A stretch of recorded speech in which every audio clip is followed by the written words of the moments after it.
Israel और Hezbollah अब जंग के मैदान में आमने सामने हैं। वहीं दूसरी तरफ आईडीएफ लेबनान पर जमीनी हमला करने की तैयारी में लगी है। हालांकि हिजबुल्लाह प्रमुख हसन नसरल्लाह ऐलान कर चुके हैं कि वो वर्षों से इजरायली सेना का लेबनान की धरती पर इंतजार कर रहे हैं। लेकिन इस सब के बीच यमन के हूती की इस युद्ध में सीधे एंट्री हुई है।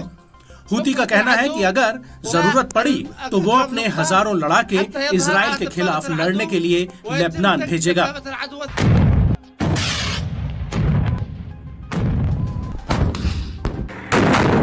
और यही वजह है कि अब हूती इजराइल पर सीधे हमले कर रहा है। दरअसल हूती ने इजराइल के तेल अवीव शहर पर एक बैलिस्टिक मिसाइल दागी, जिसकी वजह से आसपास के इलाके में हवाई हमले के सायरन बजने लगे और पूरे इलाके में भगदड़ जैसे हालात बन गए। वहीं एश्केलॉन सेटलमेंट से तो इस मिसाइल को साफ देखा गया। हालांकि इजरायली सेना का कहना है कि उसने यमन की तरफ से फायर की गई एक मिसाइल को इंटरसेप्ट किया है।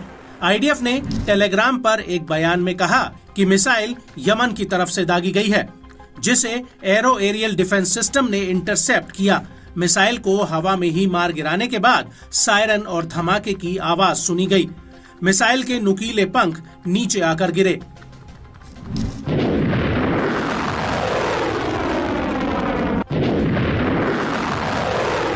वहीं इस हमले को लेकर इजरायली मीडिया का कहना है कि करीब 20 लाख सेटलर्स मिसाइल के डर की वजह से शेल्टर्स की तरफ भागे। इस दौरान भगदड़ मची, जिसमें करीब 20 से ज्यादा लोग घायल हुए हैं और इस हमले की वजह से बेन गुरियन एयरपोर्ट पर विमानों की आवाजाही तक रोकनी पड़ी। वहीं दूसरी तरफ लेबनानी न्यूज एजेंसी अल मयादीन ने कहा कि हूती ने यह हमला एक से ज्यादा टारगेट्स पर किया था और इजराइल को यह समझना चाहिए कि अब तेल अवीव यानी याफा सुरक्षित नहीं है।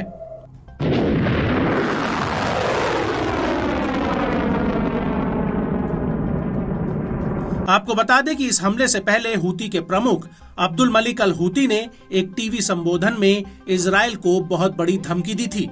उन्होंने कहा था कि इजराइल के खिलाफ हूती लेबनान और हिजबुल्लाह का समर्थन करने से हिचकिचाएगा नहीं। अब्दुल मलिक ने यह भी कहा था कि इजराइल हूती को लेबनान और गाजा की मदद करने से रोकना चाहता है। हालांकि वो लगातार यमन में हमले कर रहा है, लेकिन इसमें कोई शक नहीं है कि आईडीएफ ने हिजबुल्लाह पर हमले और ज्यादा तेज कर दिए हैं। लेकिन इसके बावजूद हूती का कहना है कि नेतन्याहू हिजबुल्लाह को हल्के में न ले, वो पहले के मुकाबले और ज्यादा ताकतवर हुआ है।